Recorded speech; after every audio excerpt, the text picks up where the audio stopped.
कई साल पहले की बात है। एक शहर में एक सादा सा दुकानदार अपनी मेहनत और ईमानदारी से रोजी कमाता था। उसने सालों तक मेहनत की, माथे का पसीना बहाया, लेकिन उसकी सारी कमाई बस एक छोटी सी दुकान तक ही सीमित रही। फिर भी वह अल्लाह का शुक्र अदा करता और कहता, मैं उन लोगों से बेहतर हूं जो हराम की कमाई से चंद दिनों में अमीर बन जाते हैं। एक दिन जब वह सुबह दुकान का दरवाजा खोल रहा था, उसने देखा कि उसका एक पुराना दोस्त उसकी ओर आ रहा है। दोस्त दुकान में दाखिल हुआ और अपनी चादर में छुपाई हुई एक थैली निकालकर दुकानदार के सामने रख दी। फिर वह बोला, भाई, मुझे एक जरूरी सफर पर जाना है। इस थैली में 1000 दीनार हैं। क्या मेरी वापसी तक इसे अपनी अमानत में रख सकते हो? मुझे तुम पर पूरा भरोसा है, क्योंकि इस शहर में तुम जैसा ईमानदार इंसान मिलना मुश्किल है।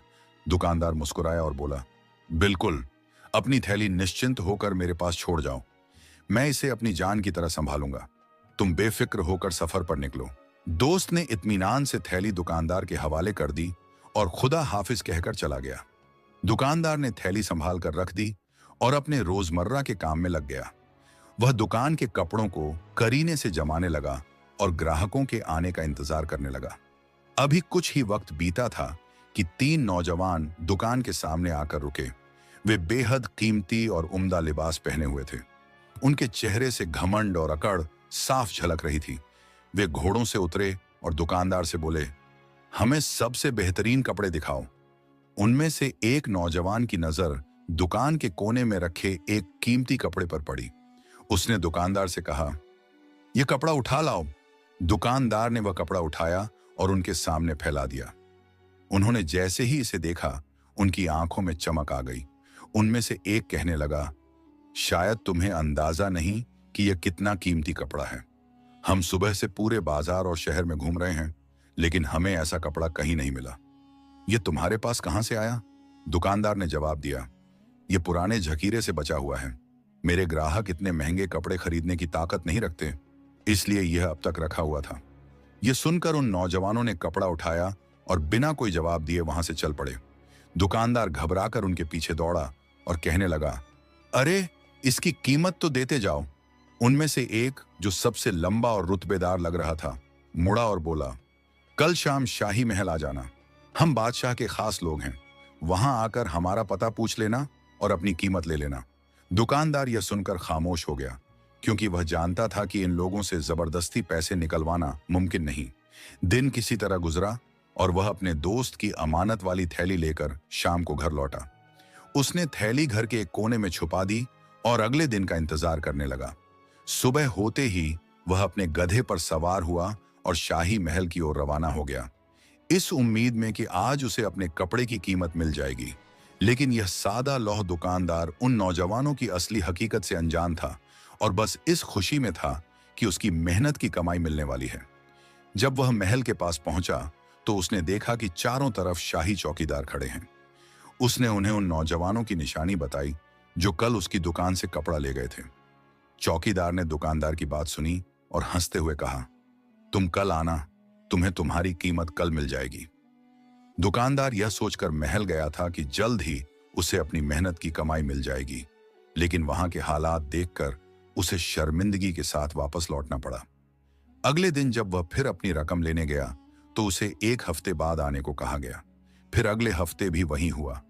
यह सिलसिला कई हफ्तों तक चलता रहा।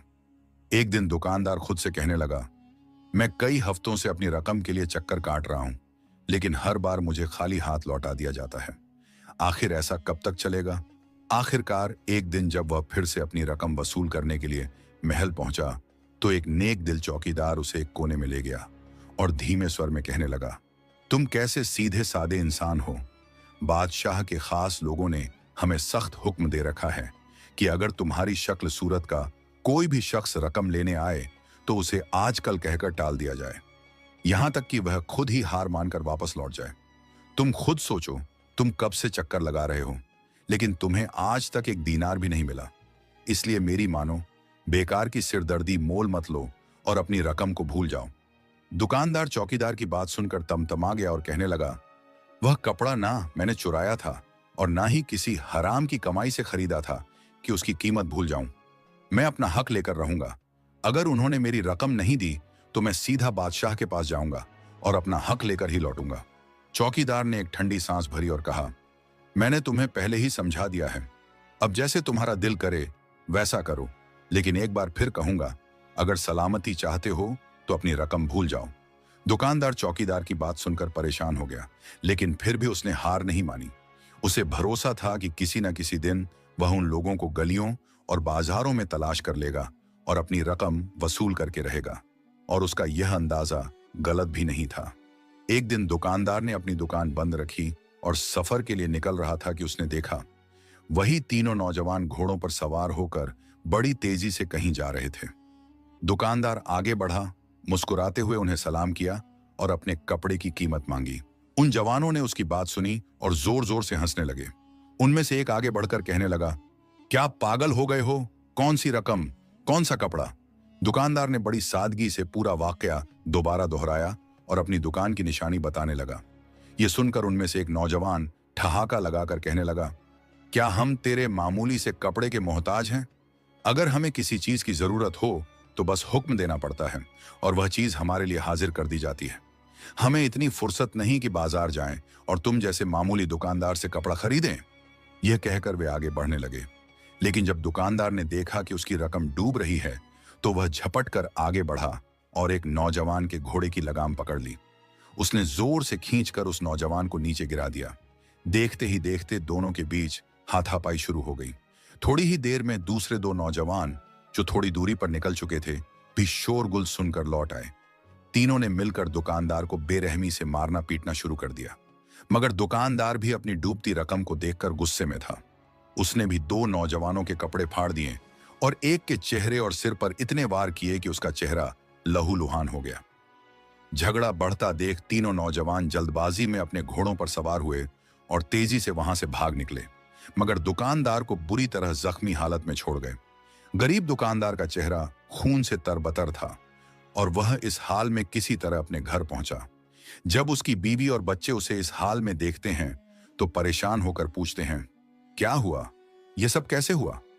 दुकानदार उन्हें पूरा वाकया सुनाता है और कहता है, अगरचे मैं जख्मी हूं लेकिन खुश भी हूं कि मैंने अपने हक के लिए लड़ाई लड़ी और बादशाह के मुसाहिबों में से एक को जख्मी कर दिया।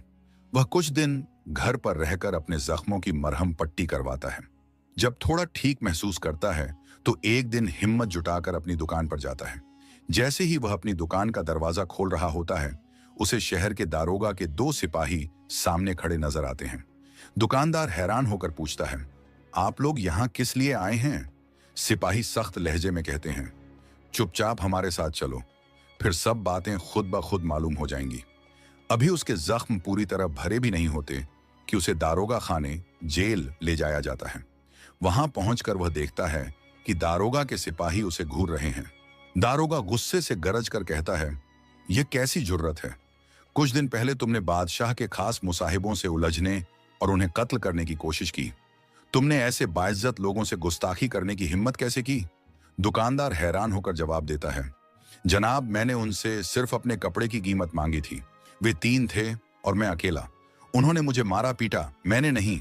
दारोगा हंसकर कहता है, क्या तुम मामूली सा कपड़ा उन्हें तोहफे में नहीं दे सकते थे? क्या तुम्हें इतना भी इल्म नहीं कि बादशाह के मुसाहिब अगर कोई चीज लें तो वह हदिया समझी जाती है? क्या तुम्हारी हिफाजत के खातिर बादशाह सलामत इतना हक भी नहीं रखते कि उनके मुसाहिब तुमसे एक मामूली कपड़ा ले लें? दुकानदार समझ जाता है कि उसे ही दोषी ठहराया जा रहा है। वह गहरी सांस लेकर कहता है, जनाब दारोगा, वे मेरी दुकान पर कपड़ा खरीदने के इरादे से आए थे, ना कि बादशाह और अपने लिए कोई तोहफा लेने। मैं कई दिनों से महल के चक्कर काट रहा था, लेकिन मुझे कोई जवाब नहीं मिला। फिर जब मैंने उन्हें रास्ते में देखा और अपनी रकम मांगी तो वे मुकर गए और कहने लगे कि उन्होंने मुझसे कोई कपड़ा नहीं लिया। जनाब, क्या हदिया देना ऐसे होता है? दारोगा सख्त लहजे में कहता है, मुझे यह सब जानने की जरूरत नहीं कि तुमने क्या किया और क्या नहीं। मुझे तो बस बादशाह का हुक्म पूरा करना है। हुक्म यह है कि तुम्हें कैद में डाल दिया जाए और तुम्हारे सारे माल को शाही खजाने में शामिल कर लिया जाए, ताकि किसी और को दोबारा ऐसी जुर्रत करने का ख्याल तक ना आए। दारोगा की यह बात सुनकर दुकानदार की आंखों से आंसू बहने लगे। जब दारोगा ने यह देखा तो उसने गहरी सांस लेते हुए कहा, क्योंकि तुम एक सीधे सादे और शरीफ आदमी लगते हो, इसलिए मैं तुम्हें कैद खाने नहीं भेजूंगा। इस मामले की जवाबदेही मैं खुद बादशाह से कर लूंगा, लेकिन तुम्हारा सारा माल जब्त होगा, इसमें कोई रियायत नहीं मिलेगी। अब तुम्हारा अपनी दुकान और उसके सामान से कोई वास्ता नहीं रहा।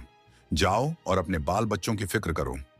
दूसरे ही दिन बादशाह के कारिंदे आए और दुकानदार की आंखों के सामने उसकी दुकान में रखा सारा सामान उठा ले गए। उसे पूरी तरह खाली हाथ छोड़ दिया गया। उसकी दुनिया उजड़ चुकी थी। कुछ देर वह अपनी वीरान दुकान के सामने बैठा रहा और सोचता रहा कि अब उसे कुछ न कुछ तो करना ही होगा, ताकि उसके बीवी बच्चे भूखे न रहें। वहीं बैठे बैठे उसे अपने दोस्त की वह थैली याद आई जो उसने अपनी कोठरी में छिपा कर रखी थी। वह खुद से कहने लगा, मेरे दोस्त को मुझ पर भरोसा था कि मैं उसकी अमानत में कोई खयानत नहीं करूंगा, लेकिन इस वक्त मेरी हालत बहुत खराब है। अगर मैं इसमें से थोड़ी रकम कर्ज के तौर पर ले लूं और अपने कारोबार में लगा दूं, तो जैसे ही हालात बेहतर होंगे मैं यह रकम वापस रख दूंगा। यह सोचकर वह घर पहुंचा और कोठरी का दरवाजा खोला जहां उसने वह थैली छिपा रखी थी। लेकिन जैसे ही उसने थैली उठाई, उसके दिल में एक अजीब सा डर बैठ गया। वह खुद से कहने लगा, मुझे क्या मालूम कि मैं कारोबार में कामयाब हो पाऊंगा या नहीं। अगर मैंने रकम ली और नुकसान हो गया तो मैं यह पैसा कैसे लौटाऊंगा, और अगर यह रकम खुद मेरे दोस्त की भी ना हो बल्कि किसी और की अमानत हो तो। उसके दिल में हलचल मच गई। उसे लगा कि शायद यह सही नहीं होगा। उसने गहरी सांस ली और खुद से कहा, नहीं, मैं ऐसा नहीं करूंगा। अमानत में खयानत नहीं कर सकता। मुझे अपनी मुश्किल हल करने के लिए कोई दूसरा रास्ता निकालना होगा। यह सोचकर उसने थैली वापस रख दी और अपने कुछ जानने वालों से थोड़ी रकम उधार ली। उस रकम से उसने कुछ कपड़ा खरीदा और अपनी बंद दुकान को फिर से चालू किया। धीरे धीरे उसकी दुकान में रौनक लौटने लगी। दुकानदार को पूरा यकीन था कि बहुत जल्द उसकी हालत सुधर जाएगी और वह अपने दोस्तों का कर्ज भी चुका देगा। लेकिन दुकानदार की किस्मत ने उसका साथ नहीं दिया। जिन लोगों से उसने कर्ज लिया था उनमें से कुछ सब्र करने वाले थे, इसलिए उन्होंने अपनी रकम वापस मांगने की जल्दबाजी नहीं की। लेकिन कुछ लोग इतने सब्र वाले नहीं थे। वे रोज उसकी दुकान पर आते और सख्ती से अपने पैसे वापस मांगते। दुकानदार शर्मिंदगी से सिर झुका लेता और कोई जवाब न दे पाता। आखिर उसने सोचा कि कुछ दिनों के लिए अपनी दुकान बंद कर देगा ताकि कर्जदारों के रोज रोज के तकाजों से बच सके। लेकिन यह सोचकर वह और भी परेशान हो गया कि अगर वह घर बैठ गया तो बीवी बच्चों का पेट कैसे पालेगा। दुकानदार को शहर के बाहर एक चक्की वाले के बारे में पता था जो उसके पिता का पुराना दोस्त था। जब वह वहां पहुंचा तो उसने अपनी सारी परेशानी बयान की और गुजारिश की कि उसे कुछ दिनों के लिए वहां मजदूरी करने दी जाए। चक्की वाले ने उसकी बात ध्यान से सुनी और कहा, भाई, मुझे कोई ऐतराज नहीं, जब तक चाहो यहां काम कर सकते हो, लेकिन क्या तुम आटे की भारी बोरियां उठा सकोगे? दुकानदार ने आत्मविश्वास से जवाब दिया, मैं हर काम करने को तैयार हूं। यह काम मुश्किल होगा, लेकिन कुछ ही दिनों में इसकी आदत हो जाएगी। मुझे यकीन है कि खुदा मेरी मदद करेगा और मैं जल्द ही अपनी दुकान फिर से खोल सकूंगा। इसके बाद दुकानदार चक्की पर काम करने लगा। पहले वह इतना मेहनत वाला काम करने का आदी नहीं था, लेकिन उसे खुशी थी कि अब उसे रोज रोज कर्जदारों के सामने शर्मिंदा नहीं होना पड़ रहा था। कुछ दिन इसी तरह गुजर गए, लेकिन उसकी परेशानियां फिर भी कम नहीं हुईं। एक दिन चक्की के सामने अचानक शोरगुल और शिकायती आवाजें सुनाई दी। जब दुकानदार बाहर निकला तो उसने देखा कि कुछ लोग वहां खड़े थे। वे वही लोग थे जिनसे उसने कर्ज लिया था। वे नाराज थे और उसे पकड़कर काजी की अदालत में ले जाना चाहते थे। दुकानदार ने हाथ जोड़कर कहा, खुदा गवाह है, मैं आपकी रकम लौटाने के लिए ही यहां मेहनत कर रहा हूं, बस थोड़ा वक्त और दे दीजिए। लेकिन उनमें से एक गुस्से से बोला, अब तुम हमसे बहस भी करने लगे? कर्ज लिया, दुकान बंद की और यहां छुपकर बैठे हो। हम तुम्हें सिर्फ 2 दिन की मोहलत देते हैं। अगर इस दौरान हमारा कर्ज चुकता नहीं किया तो फिर जो होगा वह खुद देख लेना। वे लोग गुस्से में वहां से चले गए, लेकिन दुकानदार की चिंता और बढ़ गई। फिर भी उसने अपना हौसला नहीं खोया और रोज की तरह चक्की पर मेहनत करता रहा। लेकिन जब शाम को घर लौटता तो मायूसी और चिंता उसे घेर लेती। उसे पता था कि 2 दिन बाद कर्ज देने वाले फिर आएंगे और उसे लोगों के सामने शर्मिंदा करेंगे या काजी के पास घसीट ले जाएंगे। उसकी बीवी ने जब अपने शौहर की हालत देखी तो उसे समझाने लगी, बेहतर यही होगा कि आज रात तुम थैली खोलो और अपनी जरूरत के मुताबिक रकम निकाल लो। अगर थोड़ा सा पैसा ले भी लिया तो कौन सा आसमान टूट पड़ेगा। दुकानदार ने गहरी सांस ली और जवाब दिया, नहीं, मैं अमानत में खयानत नहीं करूंगा। मुझे यकीन है कि खुदा इस मुश्किल से मुझे निकाल लेगा। सुबह हुई, लेकिन दुकानदार के दिल में डर था। उसे हर वक्त यह ख्याल सताने लगा कि कर्ज देने वाले रास्ते में उसका इंतजार कर रहे होंगे। वह घर पर ही बैठा रहा। बीवी भी परेशान थी। तभी अचानक दरवाजे पर दस्तक हुई। वह चौंक उठा। उसे लगा कि कर्ज देने वाले उसके दरवाजे पर पहुंच गए हैं। डरते डरते उसने दरवाजा खोला, लेकिन सामने जो खड़ा था वह कोई अजनबी था। एक ऐसा शख्स जिसे दुकानदार ने पहले कभी नहीं देखा था। उस अजनबी ने मुस्कुराकर सलाम किया और कहा, मैं तुम्हारे दोस्त का पैगाम लेकर आया हूं। वह अब तक सफर में है और उसने मुझे तुम्हारे पास भेजा है। वह कहता है कि अब उसे उस रकम की जरूरत नहीं। तुम जितनी चाहो उसमें से ले सकते हो और जो बच जाए उसे राहे खुदा में खर्च कर दो। उस अजनबी की बात सुनकर दुकानदार को यकीन नहीं हुआ। उसे लगा कि शायद वह कोई ख्वाब देख रहा है। उसने संदेह से पूछा, मैं तुम्हारी बातों पर कैसे यकीन करूं? मुझे कैसे भरोसा हो कि तुम सच में मेरे दोस्त का पैगाम लाए हो? अजनबी ने मुस्कुराते हुए एक खत दुकानदार की ओर बढ़ाया और कहा, इसे पढ़ लो, यह तुम्हारे दोस्त ने खुद लिखा है। इसमें उस थैली की निशानी भी दर्ज है, ताकि तुम्हें यकीन आ जाए। दुकानदार ने कांपते हाथों से खत खोला। जैसे ही उसने उसमें लिखी निशानियां पढ़ी, उसकी आंखों से आंसू बहने लगे। वह फौरन सजदे में गिर पड़ा और अल्लाह का शुक्र अदा करने लगा। ऐ मेरे खुदा, मैंने इतनी मुश्किलों के बावजूद सब्र किया और अमानत में खयानत नहीं की, और तूने मेरी मुश्किल आसान कर दी। फिर उसने जरूरत के मुताबिक थैली में से रकम निकाली और अपने सारे कर्ज चुका दिए। उसकी ईमानदारी और सब्र ने उसे न सिर्फ इज्जत बख्शी, बल्कि उसकी परेशानी का हल भी निकाल दिया। ये कहानी आपको कैसी लगी कमेंट करके अपनी राय जरूर दें। उम्मीद है ये कहानी आपको बहुत पसंद आई होगी। यदि ऐसी और वीडियो देखने के लिए हमारे YouTube चैनल को सब्सक्राइब जरूर करें।